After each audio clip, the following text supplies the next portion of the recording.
I'm dancing. Yeah, I'm always dancing. Sorry. Did you guys hear us? We were dancing.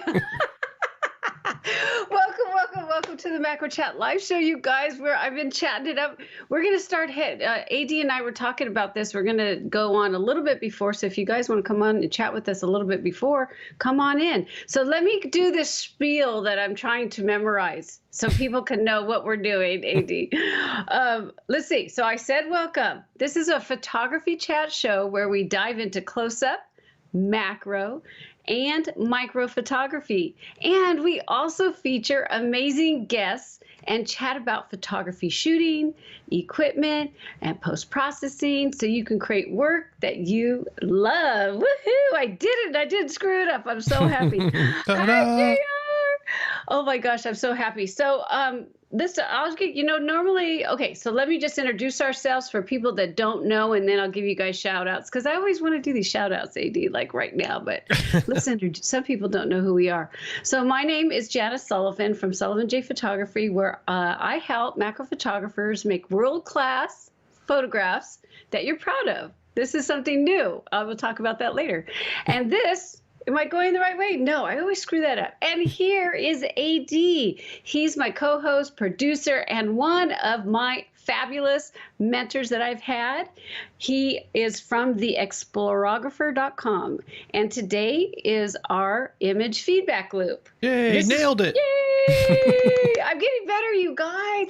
It's a totally live show. We do not cut it up. There may be dogs barking or who knows what's going on, but you guys know. We have some people here that I just got to do this now. I know we'll talk about feedback, AD, but let's give some shout outs. Elise from Ireland, Skeeter's here, David's here, Lee Hall. Hi, Lee, tell us where you're from. He's a new name, I think. Lee, have you been here before? I love it when you guys chat up. And Debbie's here. She's in the snow. Paul's here. Oh my gosh, I feel so bad for you East Coasters people, because I know you guys are getting blown. AD is too.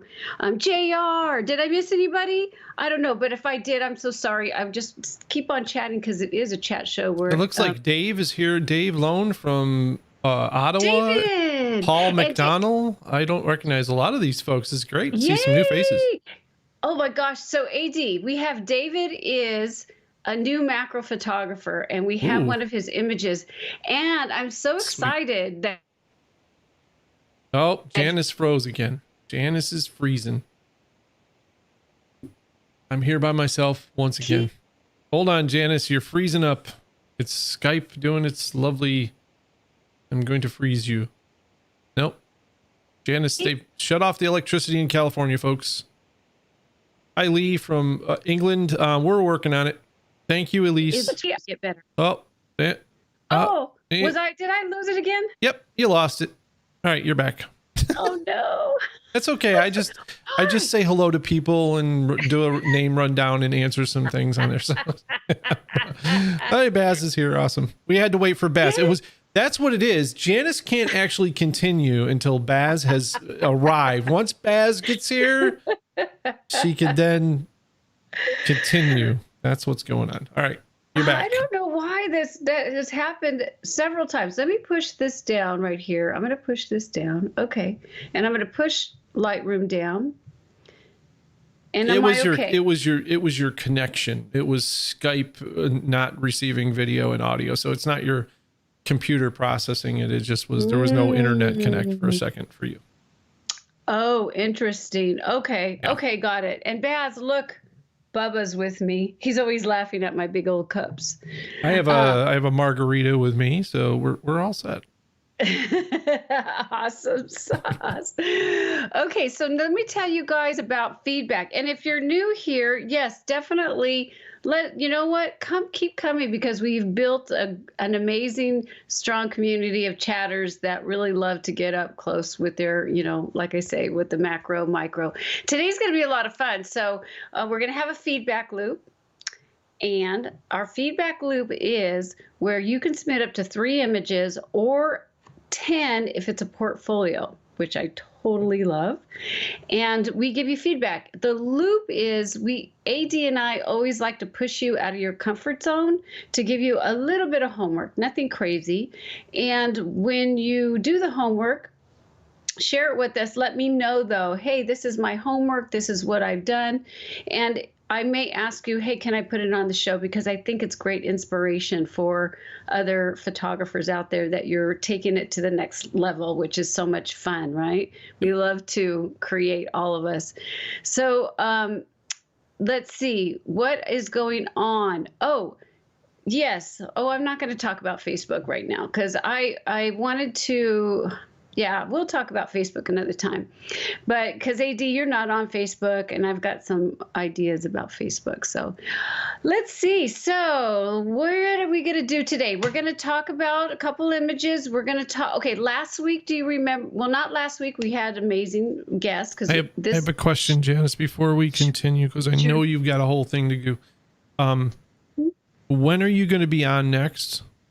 Oh yeah, where is it? It's on my show notes. Did I already go through it? Nope. I need to know when the next show is going to be. I mean, I kind of know, but everybody else would like to know when the next show is going to be. And I would also like to know, if I'm new here, I'd like to know how to submit images so that I can get on the show too. See why AD's my producer? Because Janice will just start rambling. All right, you guys, check this out. So we are on every other Thursday. So that means the next show is Thursday, March 4th. Can you believe it? It will warm up for you, Debbie and AD, and anybody else out there soon. And we are always on at 1 p.m. Pacific Standard Time. So if it goes to daylight, it's 1 Pacific Daylight Time. But March 4th, mark your calendar so you can be here, submit your images, and we'll have a lot of fun. Now, to submit the images, AD, did you put it down below? Because he's always, see, look at him, he rocks it. So if you go to Sullivan J Photography, at the very top is a menu. It says macro chat live chat, whatever it is. And then you could see down there that this is where you could submit. And we've done it really good where we want to know a little bit about why you push that shutter button.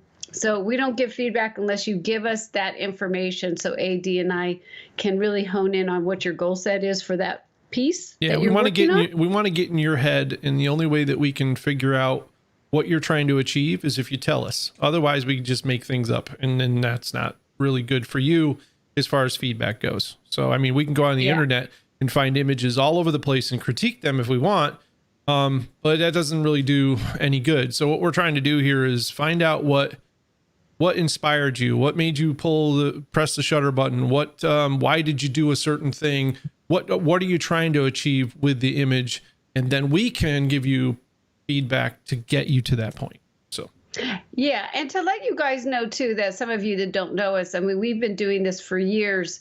AD and I, we worked actually AD was my mentor, and then he got me into doing mentoring because I was teaching on curious.com. And so, but I want you guys to know a little story here. So I went to college and got, my degree in photography and art. But once the college was over, I was like, okay, for a couple of years I was rocking. It was so much fun. And I got stagnant, and I'm like, I'm bored. I'm tired of doing the same thing. So I saw, Trey Ratcliffe at the time had a show, and he was talking about this new thing that he was doing called the Arcanum. And this is where mentors can work with you. They were called master photographers, and then we were apprentices. And so AD picked me. Woohoo!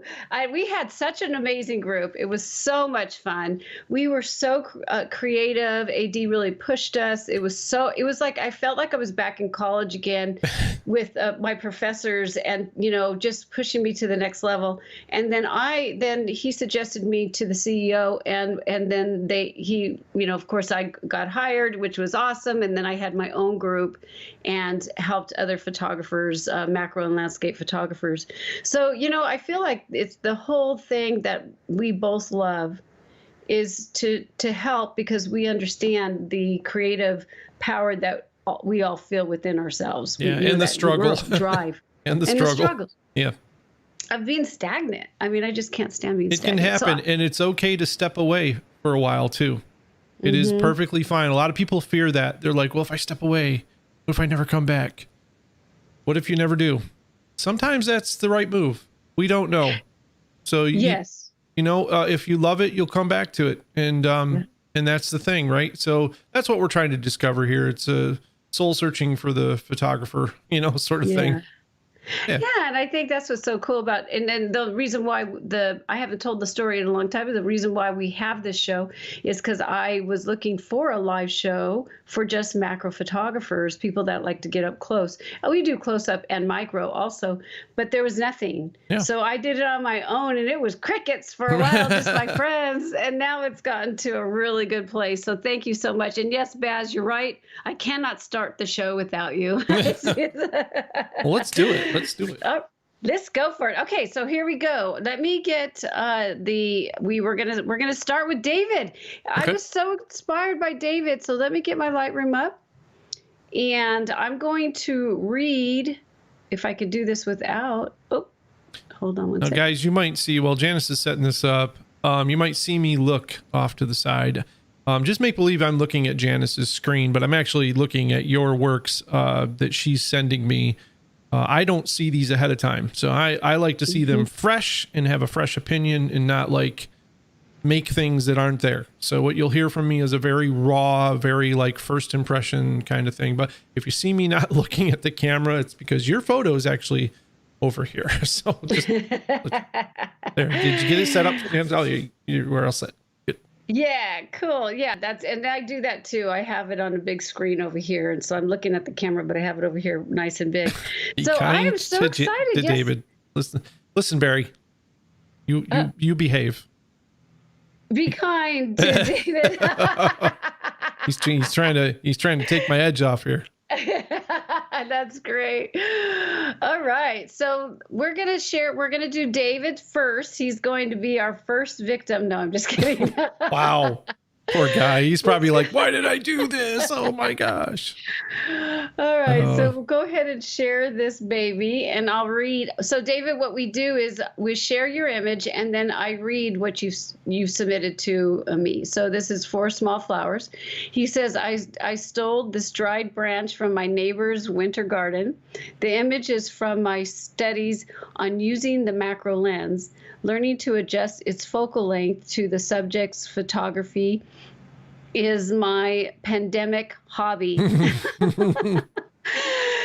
He started last July, and I've had the macro lens for about a week. Shooting flowers, branches, water drops, and other inside projects got me through a few days of -30 weather. So 30 Celsius weather.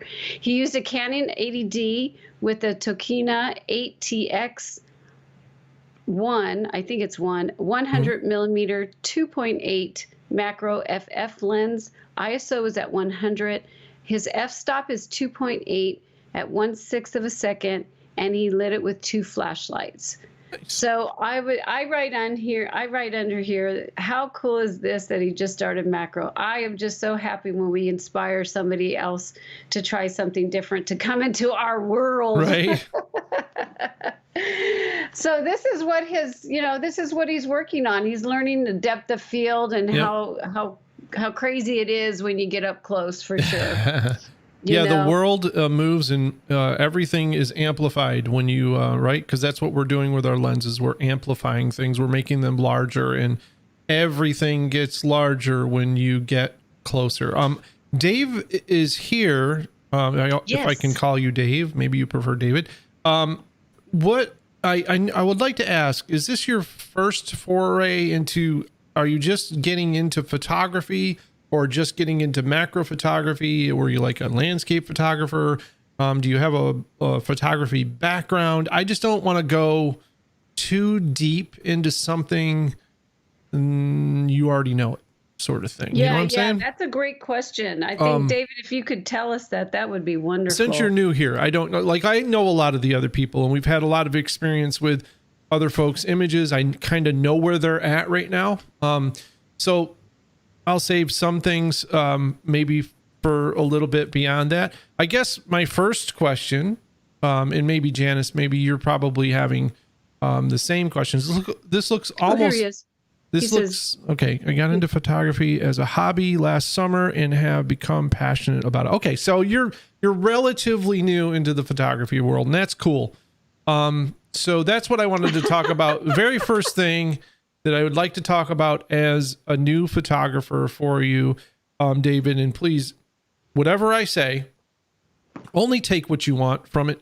And the other things are perfectly fine to throw them in the bin and just keep right on going and keep on doing what you're doing. Okay. So keep in mind, Janice will be really awesome and she's so like smooth with her delivery of her information for you. And I am the other side of the screen.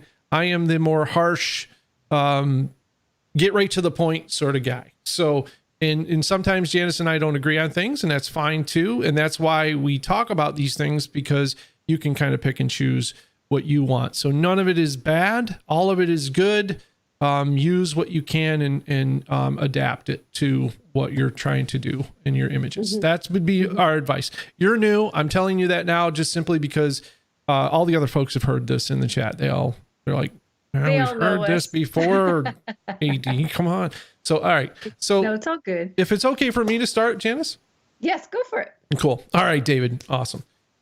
So when I look at the image, it looks fairly high key. It's not high key quite, but it's almost there, which means that it's bordering on some overexposure. And I can see that the histogram is fine on this. It's not overexposed. But I guess what I'm getting is, my question is 2.8 for the bokeh. I'm guessing that's what we're talking about here. But the 1/6 of a second, was this handheld or on a tripod? Janice, did he say? No, he doesn't say. Even still, there's going to be some movement in the flowers, right? If he did this handheld, kudos to him. Well, mine would be totally blurry. one on a tripod. Okay, so I saw when you zoomed in. Was this out in the field, David, or was this in a studio? Were you at home? Probably in a studio, right? Because of the C word we're not supposed to say on the video, but yeah. Oh, I forgot about that. I'm assuming it's inside. Well, I saw a little bit of motion blur when you zoomed in, Janice. Could you zoom in on the main subject of the image for me real quick? Yeah. Yeah, so I'm seeing just a tad bit of blurriness in there, and I'm wondering if that might be from, and it's hard to tell whether it's motion or whether it's just missed the detail just by a very little bit, and so that's very important. Your subject's got to be tack sharp. Okay, so that's something I want you personally for me is to practice these close-up images and then zoom right in on them and get real critical of that focus. Because when we do macro photography, we're amplifying the world. We're also amplifying the difficulty of focus. This is a very hard thing to do in macro photography. You can take a photo and then think it's in focus and then get home and zoom in and man, you're like, oh geez, it's a little out. And a little out in macro photography is amplified again. What we're doing is we're making a tiny, quiet world big and loud. That's what we're trying to do. We're making the macro style of photography is we're getting in close, and everything becomes so much harder at that point to do. I wouldn't believe so. Image stabilization becomes a problem, Skeeter, when you're low on light. Image stabilization in some cameras will create a blurry image in super low light situations because they think the image is moving. Yeah. They'll cause. But you know what Baz is saying too is that if you have image stabilization put on in a tripod, it will make it blurry. That's what I was getting to. Yeah. If it's on a tripod. Not handheld, because that's what it's made to do in darker situations. So David said that's probably what happened. Yep. I've done that before. It's so frustrating. Yep. The other thing, David, is I'd like to see you studying a little bit of the rules of photography. And I hate that word. Trust me. When I first started out, I paid no attention to the rules. but I got lucky. I got very lucky. A lot of people were like, oh, well, the composition you did here and blah, blah, blah. And I'm like, huh, what? I don't know what you're talking about. You know, I seriously, I didn't care. I was just taking photos of things that I like to take photos of. One of the rules that we face in photography is we have the rule of thirds. We've got like the golden ratio, all that kind of stuff in composition. But one of the things when you're grouping things, we like to see the rule of odds when we're dealing with flowers, especially. For some reason, it's a balance thing with an image to have, you know, four of something or 6 of something or 2 of something, whereas 3 gives you a better balance between the background and the foreground. So I love the processing on this image. I like the colors. I think the muted background is beautiful. I love all that. I would almost say, Janice, and I'm curious to see, because Janice is going to have a different take on this. I would be curious to see if this was an odd format, but I could see this in a print actually, if you cropped out the flower in the background on the screen left, and made it a very thin, tall, like vertical pano image. Does that make sense? Yes, I'll try it here, but now I want to instantly though, for me, okay. And David, I want, you need to look at this yourself and see what you feel, because ultimately we're not trying to generate another me. We're trying to generate you, right? We're trying to create you, which is a hard thing to do. But when you crop the image down, does the image feel like it has more power to you? If it does, then you're on the right track. Yeah, that one doesn't do it for me. It's the other 3 together. Instantaneously for me, I am like, yes, I like this image better, but that's me. So just some things though, for the feedback loop for you to try. The groupings of 3 when you're dealing with flowers. The composition is good. I like the arrangement. I like that it's one flower, all of that. That's just, again, the color processing. I think you have a good eye for that. But yeah, look at the rules of photography and try to see macro photography, and the rules of photography are very hard to get along with. They're tough. They're tough, man. But if you like a challenge and you like to do things, that's where I would start. And then as you go, the rules will become second nature, and sometimes you'll break the rules, but you'll be making your own rules at that point in time, if that makes sense. Yeah. And but sometimes we have to go through the whole thing. And I didn't follow the rules at first. Then I learned the rules and I applied the rules, and my photography got way better. And then now the rules are second nature to me to some of the things. So when I go out, I can go back to that nice at ease shooting that I was doing before, which feels more natural to me. I'm finding images easier to create. So hopefully all of that made sense. A lot of times, if not, we just asked if it doesn't make sense. Ask questions. Okay, Janice, your turn. Sorry. My turn. Actually, you did a lot. He ADs did excellent. I do too feedback. much. And no, it's good. Especially when this is great for people when they're first starting off, because macro is so different.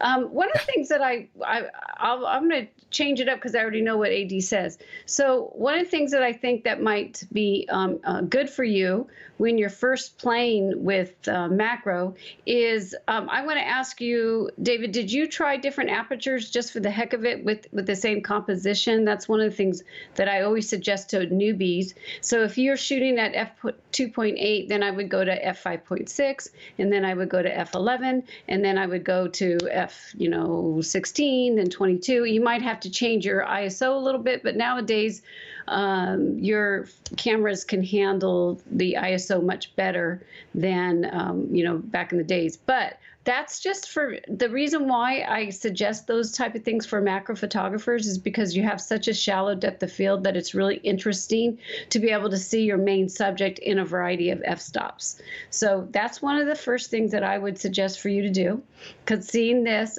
I believe you're probably blurry on your main subject because of the stabilization, which I've done many times. So now I'm an artsy person and AD is very technical. I want to tell you, I think this thing up here is so cool. I'm like, wow, look at that color. Isn't that beautiful, you guys? I just love this. So the background that I have is working with the hospitality industry. So that's why I have a lot of, design and stuff like that. So it does, like, for me, it doesn't even have to, things don't even have to be in focus, but the compositions are really, really strong in the field that I'm used to. So one of the things that I want to give you a feedback on is when you're setting your composition, do you see how this flower is kind of competing with this flower right here? So I think that when you're shooting this, if you would have just tweaked over a little bit to the right to move this flower just right in here, just move it over a little bit, I think it would have flown really nice. So it's kind of like when you're taking a portrait and there's a pole coming out of the head, you just kind of move away just a tad. So that's one of the things I would have you check out. But I love the colors, just like AD was saying. I love the light with the browns and the variety of softness that you have. Those are just the things that I just wanted to point out. So I think this is really cool. I think, Janice, I'd like to, someday we should have a show just trying to figure out who puts all of those polls behind every single photo that I take of a person. Every time I take a photo of a person, they always have a pole sticking out of their head. I don't know what it is, but I should start like my own series of photos of people with poles in their heads, I guess. It never fails. So true. But thank you so much for bringing this on and just jumping for it, because people get so nervous to bring their images on. Don't be nervous, man. You're off to a great start. I mean, just looking at this image already, I see your brain working. And I think the important thing here is, again, what we said before, no matter what we say, we're just putting wedges in your brain. So when you're out there with the camera, you really dislike Janice and I a lot because we're speaking to you in your head. And I actually had a student one time say to me, like, she goes, I used to enjoy photography until I met you. And then she said, no, but and then a few years later when I talked to her, she goes, that right after I had all of my time with you, she goes, I would hear your voice in my head whenever I went out to do something. And she goes, it was so annoying because I would want to do it one way and I'd hear you telling me to do it another way. She goes, and nowadays, she goes, I'm doing it that way and I don't hear your voice anymore, unfortunately. But she goes, it's so much better, but it was something she had to get through. So yeah, if you hear our voices when you're out there, just, try to heed the word, but ignore us as much as possible so you can still have fun. So, but yeah, you're off to a great start, David. I want to see some more images from you, man. This is just the beginning. So yes, good work. Exactly. Speaking about the beginning, we're going to go to Baz now. Now, Baz has been rocking his water drop refractions, and now he's on his bubble. Wait, is this Baz BTS? Is this Baz behind the scenes? Baz behind the scenes. He's showing us behind the scenes. I'm so excited that he did this. So I had to show this to you guys first. So he's showing his setup, which is so much fun. Don't you think? I just love seeing behind the scenes. Yeah, absolutely. And plus it helps us too, because now I have a tip for you. So he just says that he's showing his setup. This was the planet photo, right? Huh? This was the planet photo. Yes, this was the planet. He's still doing that. Yes, he's doing the. Yes. So this is how he does it. And he tells us this. You guys, whoever wants to do this, listen to what I have to say, because he gives us a full thing of how he does it, which is so cool. So he says this is a setup, nothing complicated. A4 LED drawing light pad supported 3/4 inches above the bubble. See right in here. And then bigger the bubble, the better the results. But before I tell you how he shot it, this is what he was saying how to do it, which is so cool. He uses a mixture of 2 parts water, 1 part washing up liquid, clear if you have it, 1 part glycerin, and a little more, let's see, add a little more glycerin if the bubble keeps bursting.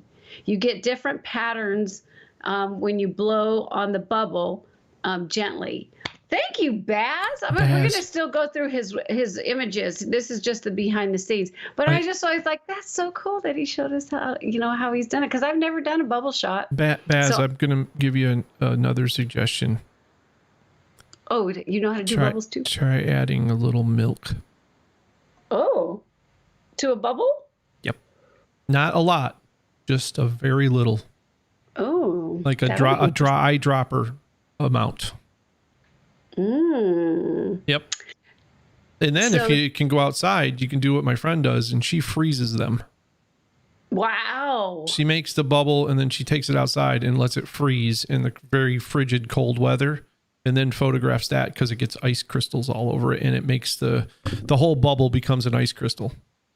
I wonder if I could put that in my freezer because I'll never get snow outside. No, I don't think unless you really set your freezer down to like super, super duper low. I know people have done it, but you got to almost ruin your freezer to do it. Like Oh.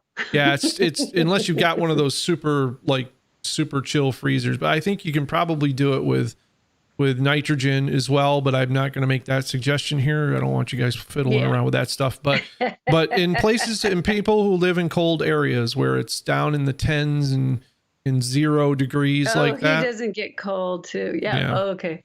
So I thought he would be getting cold. He says in the chat that where he's at, it doesn't get cold enough. Yeah. Wow. Debbie says, it's take the bubble outside and get it frozen. If you're in the winter, you can take them outside, and if it's not windy, of course. And if you have like a garage that's it's not heated and it's cold in the garage, you can do it. You can put them in there, and they'll freeze overnight. Yeah. Cool. Very cool. So what he's done here is he's used his D7500 Sigma 105 macro lens on a tripod about a foot away from the bubble. Okay. Above the bubble is an A3. That's the A4 is too small LED light pad. I used the second out of 3 light settings supported by 3/4 inches above the bubble. Cool. No additional flash. So this, I'll show you what he's done. So here's that's the background. Here's another one of the, nice. The bubble. And then, he shares 2. So we'll just share them really quick and then we can talk about it. Look at how it looks like I love that it looks like it's a planet. Planet. Yeah. Look at these. Excellent work. Isn't that great? I want to try this now with my extended range IR camera now.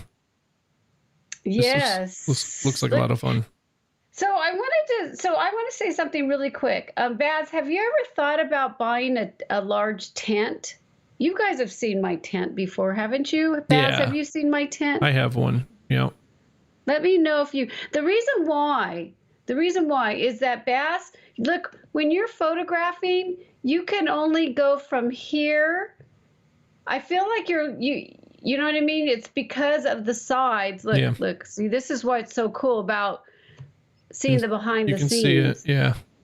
See how this and this, like if he was to get a tent, he would probably have more areas to photograph if he wants. All right, so Janice, I'm going to do something. You've got that view, and I think that's a great idea. Baz, I have another idea for you.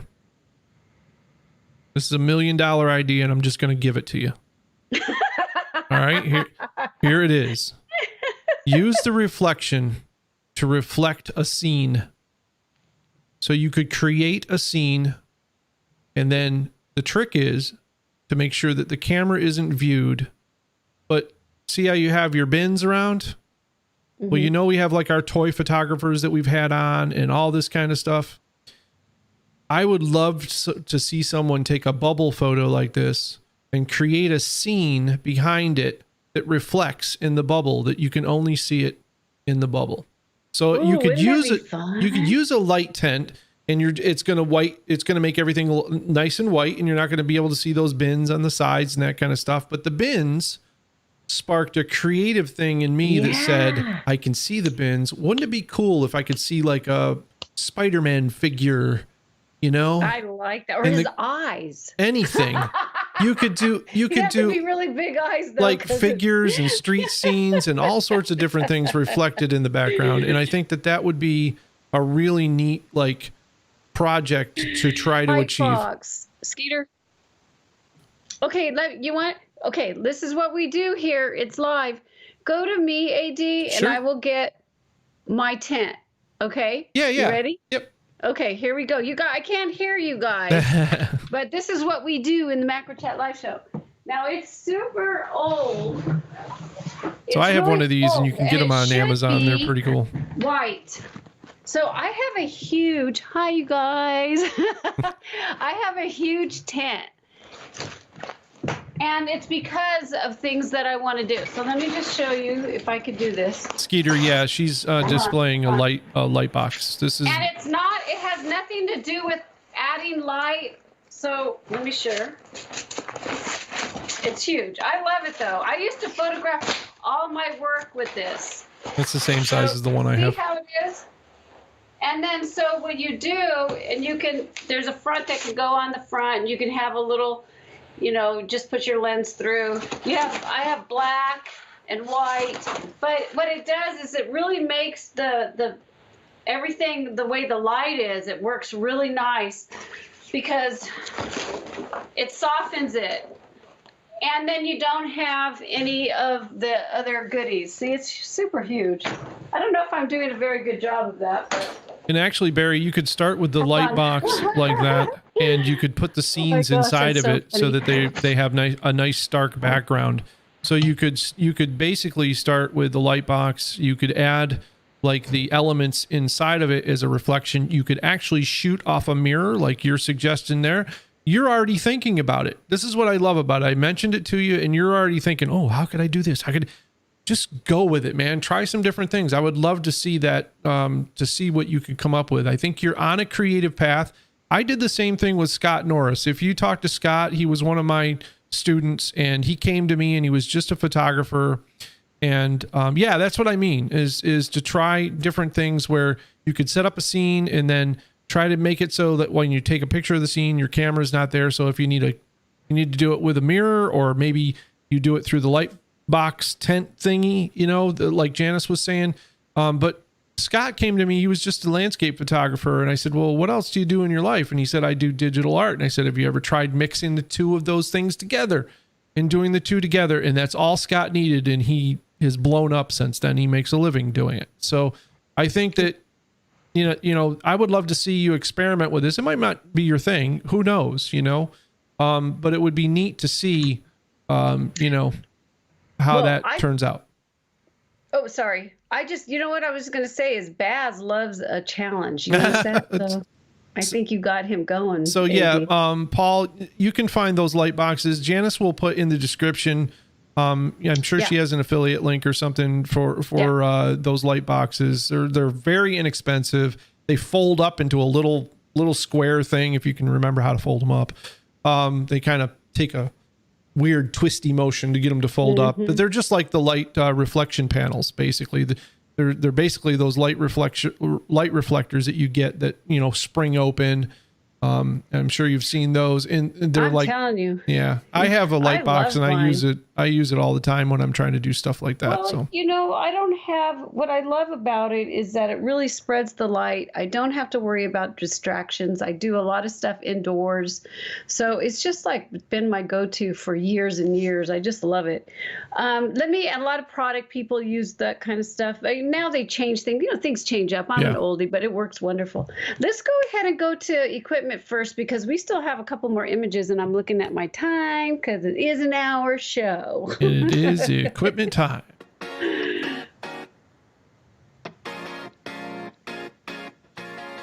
There we go. Equipment time. Yes. And so last week we actually talked about, not last week, but Last show. 4 weeks ago, because we have one every other show. Yes. We talked about cameras in the beginning of 2021. So today, let's talk about lenses. We're not going to get into crazy detail about a lens. Maybe we'll do that in the future. But I do want to share with you guys, I wanted to do 3 variety of lenses. The regular macro lenses, and then I have here to talk about, which I don't have, but a lot, like Debbie has it, is the Lens Babies macro, which is very creative. And then we talk about close-up here. So telephoto lenses are awesome to use, so I wanted to share that. And then another thing I wanted to talk about real quick, that's why I'm looking at time, is the micro. It's not really, we'll get into those micro lenses, the microscope lenses another time when we talk about filters. But I wanted to share some of the lenses that go past 1:1. Oh, okay. So we'll talk. So right here, you want to share the screen, AD? Yeah. So right here, I'm showing you macro lenses, which means that they are 1:1. So that means your subject in the sensor will be the same size. It's the same size. Like if you use another lens that's not macro, these are for people that don't know about macro. So if you use another lens, you cannot get your subject. You take a picture, it will start blurring out if you want to get that doll the same size as the sensor. Does that it might make sense, it might not, but it's okay. Just know that these are cut to get up close to get you, like AD, what you were saying is make things large. Yep, amplify them. Amplify. And what I like about this, I'll put the link down below also, is that it tells you, I'm going to scroll while we're talking. So it just tells you the prices. Now, AD, you're the technical person. Okay. If you want to say something about the lens itself, just the regular lenses, they tell you the price. If there's anything technical that you want to go for, I, as a creator, like the 1:1 when you first start out with macro. But for me, I actually put extension tubes on my work. But can you talk about, like anything exciting or whatever you want to talk about, technical stuff? Because you're the techie, I'm not. Well, when I first started doing and dabbling into macro, it was a off-season time for me. You guys know I'm a travel landscape photographer. That's what I do. But in the off-season, when I can't travel or times like now, I'll fiddle with studio photography, and I don't have a set of macro lenses. What I have is some extension tubes. I have some smart extension tubes which actually go on my camera and allow it to still autofocus, which I love. They're extension tubes that just basically have a pass through to the actual lens itself, which is very nice, and it allows you to still autofocus the lens if you need to use it. I also use a bellows system, which is very old, but I kind of like that because it's, it's gear driven, and that forces me to, look through the viewfinder a little bit. So I love these macro specific lenses, although I've only owned like maybe a couple. I had like and they were always, and you'll see these, they'll always be like a secondary lens, and they're not 1:1. So like if you get a 70-200 macro lens, it's actually not a 1:1 lens. It's like a 2:1 lens.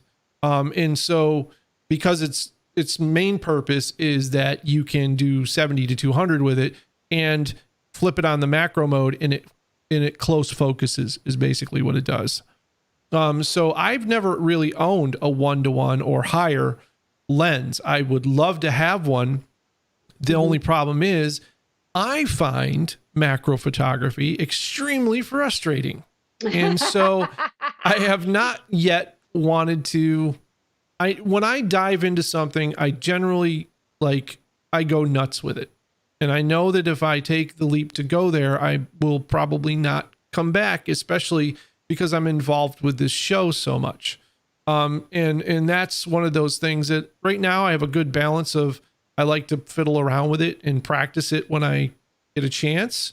So I don't really need like specific lenses at this point in time. But I think if you're first starting out, 1:1 lens, if you can afford to get a 1:1 lens, and you say, I want to learn macro photography, and you're dedicated, get a 1-to-1 lens that is, don't buy the cheapest lens, because lenses go with you. Even though you change cameras, your lenses can move forward with you. The way systems are built today, even if you change camera companies, a lot of times there is a camera made by another company that'll use other companies' lenses. Nikon or Nikon and Canon and Sony, all mirrorless systems in those 3 groups can all use each other's lenses one way or another. So there's just, but I tell people, don't buy cheap glass. You can, like, if all you can afford, if all you can afford is your camera and your lens, that's fine. I'm not downing that at all. Get it and get to work and learn to use that equipment as best you can. When you have the money to get a lens, don't buy the cheapest thing on the market. It is generally not going to serve you that well. There'll be something about it that'll be a problem. You don't have to buy the most expensive lens. I love Zeiss lenses. Do I have all Zeiss lenses? No, they're stupid expensive. They're stupid good, but I don't own a bunch of them because they're so expensive. I have a lot of my basic Sony G lenses. That's what I run. I have some Canon lenses that I use and love that are vintage film lenses that will work on mirrorless cameras. One of the reasons why I bought a mirrorless camera was because I could use old film lenses that I could find in antique stores and all over the place for cheap, and they're good. And so yeah, those are great. I want to know, Skeeter, so you were saying, Skeeter, you said you liked Raynox lenses. Let me know why. I'm curious because, Skeeter, let's see. Skeeter, what other lenses do you guys use? See, I'm a Canon girl, and Debbie says that she's... Let's see. I don't know what that is, Debbie. The Mitacana 20 millimeter. I don't know what that is. Super macro lens, which is 1/10 the cost of Canon lenses. So. Oh, the Mitacon 20. So I just want to talk about lens now. Okay, look, I'm like, okay. So let me just say something too. AD is so right. Pay attention to the way I always tell my husband, forget the diamonds. I want a good cut lens, because the lens will, like AD says, please don't go cheap. Zeiss is incredibly expensive, but boy, do I wish I had one, because your stuff is so amazing. Your light goes through that lens and everything happens inside there. So pay attention to, I'm just sharing with you the 1-to-1 because I want to explain that's one. Yeah. Now this one I want to share real quick too. These are the ultra macro lenses that go over 1-to-1. So when you want to get really, really close, these are the lenses that you can use. Now, when you get this close, know that you're going to probably be stacking unless you like to be really creative and have one little area that's out of focus. Yep. But when you're doing stuff like this, it's good to have a rack. We will get into that another time. I just want to really share with you guys. There's these lenses too, which I probably will end up getting because I'm using tubes, and I just want to throw my stuff on and just have a really good lens. I've been debating about it forever, but see where it says 4.5 times? This is the one that I think you were saying, Debbie, right? I think that's the brand. Yeah. Yeah. And it just says, okay, so Tiago is going to 1-to-2 now. Zongi. Okay. But yeah, see, look at this one. So this is the 3.5. Another thing too is I like it when the lens is opens wide so you get more light in, because us macro photographers have here's the 2.8. Yeah. Laowa. Venus. Yeah, the Laowa lenses too, also for any of the Sony people that are out there. Laowa just released, I think, everything, including the probe lens, which is very popular these days for super creative. If you've got the money, it's coming up. Here it is. Look at it come onto the screen. I love this one. Yeah, that lens now is adaptable to the Sony E-mount now. So they've been waiting for that for quite a while. People have been wanting it. So. Oh my gosh, that's so cool.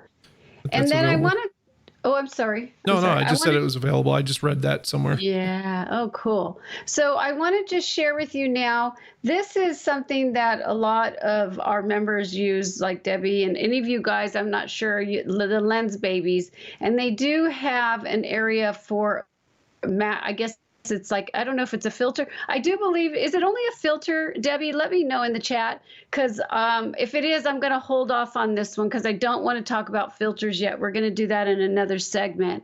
But this, let Debbie me know. says See yes. how it is? It's very creative. Yep. Yes. Okay, we're not going there.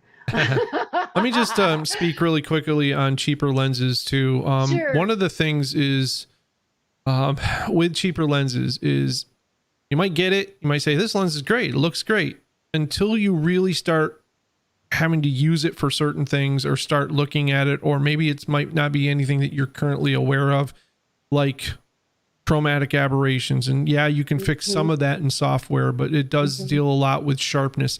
The biggest problem with cheaper lenses is sharpness near the edges of the frames.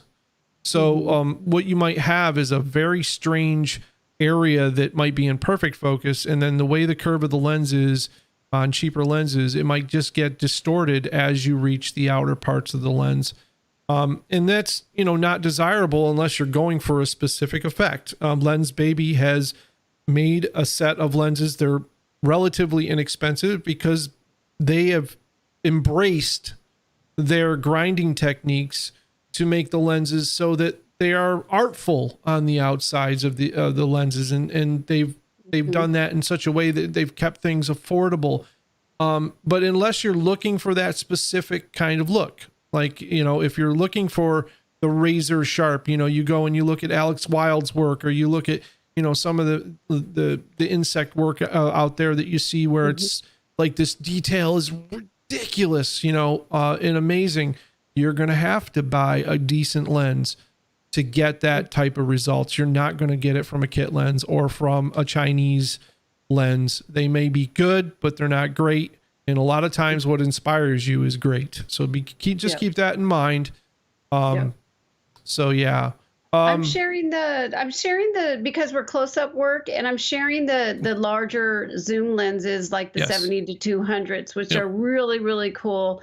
I love my 70 to 200. When I do landscape, it is a 70 to 200 that I'm shooting. The 70 to 200 is probably the most useful lens I've ever had in my life. I've gone on several retreats with my whole bag of lenses, and the 70 to 200 has stayed on the camera the entire time I shot, which is, you wouldn't think you'd think it's primarily a sports lens, really, but no, you don't realize. You get to places like, you go to like Wyoming, or you go where the mountains are and this kind of stuff, and if you're shooting mountains with a 35 millimeter lens, they're going to look really tiny in the lens. You don't realize how big they really are, and how much you need to bring them to close to you. The 70-200s are absolutely my favorite. A 70 to 200 2.8 lens is the best purchase that you could ever make. It is. I save my money. Let's go back to SAD. I save my money for it, and it is the best lens, especially for close up. You can get in there. It's so cool. Yeah, I think the minimum distance on a standard 720 is about 3 feet away, but you can use the 200 at 3 feet, so you can really zoom in optically, which is very important. And then some of them have a macro mode, which gets you into about 18 inches, I think, away from your subject, which is really good, because you can get a pretty good zoom in with that. So yeah. All right, we're gonna go back. We're gonna, Ada, if you're watching this, I'm gonna use your image another time. Ada, I believe that's been on the show already. So we're gonna jump in already, you guys, and work on JR's work. Now, JR is very creative. He's in our Facebook group, and he really does just like step out of the box and tries things, and that's what I love too, is just like, you just go for it. So this one is a subject of a zipper, and it says, this is what he says: you open yourself up to the outside world, or lock yourself in your own. You don't know which direction the zipper will take. And that's what I love about him. He's really deep. And so he used a EOS 760D with the 200 millimeter extension tubes, which we will talk in later on another segment, at f8 1/320th of a second, and his ISO was 1000. Beautiful. Yeah, and just a note to David that we looked at his image earlier. Using a bigger lens, bigger millimeters, and a higher f-stop still gets you the pretty bokeh. Just keep that in mind when you're getting close like this. So I got this, Janice. I know we're short on time. I got this immediately when I saw it. I didn't need his narrative. This is very important to images. So immediately when I saw this, I got the, like, you know, his narrative from it immediately. I think cool? That's very powerful. That's good. That's a very good thing. I have one critique on it, and that's it. Sure. That's all I have. So you want to go first, and then I'll... Yeah, no, you go ahead. You go for it. It's a high contrast triangle in the corner. That's all there is in this image that I can come up with. I love the tone. Okay, so let me tell you guys. All right. So this is see this over here to the right? I want to show you guys. See this over here to the right? It's a distraction. Yes. So that's one of the things that what happens is we have this whole flow. If we were to just cut, we'll show this to you guys right now. AD, let me get over there. You could clone it even, and it would be fine. Clone it, yeah. I just want to show them real quick. See if I could just. Yep, there you go. It's a little tight. There we go. Look at it. Yeah, boom. Look at that. Bam. Yeah, that's all. It just keeps you. What happens with those triangles is your mind says there's something in the corner, because we tend to see things out of contrast is what our eyes pick up on. You ever see a spider on the wall? You're out of the side of your eye. It's the contrast of that spider against the wall that makes you look. That's what makes us look in the photo at the corner. And I don't want that corner at all. I don't want that spider in the corner. I just want to see his image in his vision that he had for this. So it's one of those things that your subconscious picks up on it. It affects the power of the image. Remove that power suck out of there. Get rid of it, and let the image is finished with that. That was the only thing that I saw. I love the processing here, the focus point. Everything about this image was on the money, perfect as far as I'm concerned, except for that. So always be wary of those little things that can corner to corner. Corner to corner. Look, check your borders. Check your borders. Check your borders. So awesome image. So look at so that's exactly how I feel. I feel exactly like AD. That there was everything is perfect in this. I love the story. I love the little bokehs that you had. Those circles of confusion, and it's just that one corner. And I think that once we did that, you probably know that, right, JR? Oh yeah, he says good eyes. Yeah. Yes. Okay, so here's the paper boat.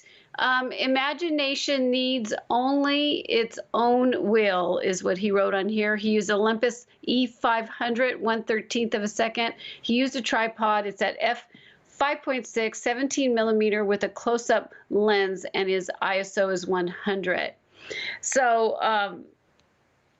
so this is, let me see. You guys kind of can see it. It's good work. Good work, JR. I mean, on both of these images, your imagination, without your words. I'm digging your work without your words. No offense to your words, but images need to speak for themselves. That's when you know you're really hitting it. So I think both of your images speak quite well. So yeah, I really like it too. I think that I love how we can feel inside, and it feels like it's moving, it's floating. It's I don't know. I think the only thing that you might have is some chromatic aberration, but other than that, I just think it's cool. Let's see. See, I see some right here. I see how it's red and blue right in here. That's just because it's such a difference. So I just check that, JR. Not seeing that here at all, Janice. Huh? I'm not seeing, it's a black and white image. I'm not seeing any reds or blues on my screen. Oh yeah, see right here. I see it on mine. Maybe it's just because, he's giving me the full res. If you, JR, if you, get up close to it and you'll, like, I don't know if you're going to print this, like AD saying you can't really see it. I can see it because you're giving me an awesome image of it, the file size. But this is really cool. I love it. It's really, really neat. So that's great. Yeah, I think you did a great job. He is creative, and kudos to you. I like the fact that you're taking simple things and giving them a narrative through your photography. I think that's cool when you can put those two things together. So I think you've hit that with both of these images, the texture of the paper. I feel like I could just reach there and grab this off the screen, which I think is great. Both images told a good story and didn't need a story behind them, but I'm glad that you gave it to us, because that just shows me that I can tell you that you're on the right track with what you're doing. So just let's see more. Keep going. Yeah, he's had a lot of fun in the Facebook group. Okay, let's go back to us. Yes. Let's see. Is there any other questions that's going on? We want to make sure you guys are chatting. I do go back after the show and go through them. So if you guys do have a question, I will answer it in that comment section down below the video if we've missed it. Yep, so happy just to. so you know. Yeah, just so you know. I do want to, real quick, let's see, that we did the evaluation. Oh, no, I do have an announcement. So tomorrow I have a one-time post-processing live workshop. If you guys want to step up to the plate, you can join us. Debbie's going to be there. I think JR, I believe you're, or TJ is going to be there. And so what we're going to do is evaluate your images to see what you want to make. Let's see, evaluate what is needed to finalize your image. That's what we're going to do. Gotcha. And we're going to research, and then we're going to take the actions together live and post-process AD. Nice. So that's what I do, is like that $1. Remember the workshop, you do $1. Yep. If you like the workshop, then I'll charge you the next day $49. If you don't like the workshop, you got to email me before 5 p.m. and I will not charge you. I'll actually give you your buck. I'll give you your $1 back if you don't like it. I'd buy that for $1. Hey, for $1. Oh my God, I love that movie. Welcome, Anders. First time I've seen you here, so welcome to Macro Chat Live. We're at the end of the show here, so. Yes, watch the replay. But you can watch the replay, yes. Give us a like and a thumbs up if you would. It helps the Janice's channel out quite well. If all you folks here in chat would give a like to the video, that's awesome. And share it. That's even better. So yeah, it would be so good to get it out to other macro photographers. So if you guys have like a group that, if they let you, connect with, the other macro photographers to join us. That's what's so fun, is that we're having a blast chatting it up. So remember that March 4th is our next show, and you can definitely look at these photographers jumped in and shared their work, and you can see that it's a lot of fun and everybody helps each other, which is really cool. Everybody in the chat is really into it. So thank you so much for you being here, you guys. And always remember that your 1,000 words does make a difference. Cheers. Bye, guys.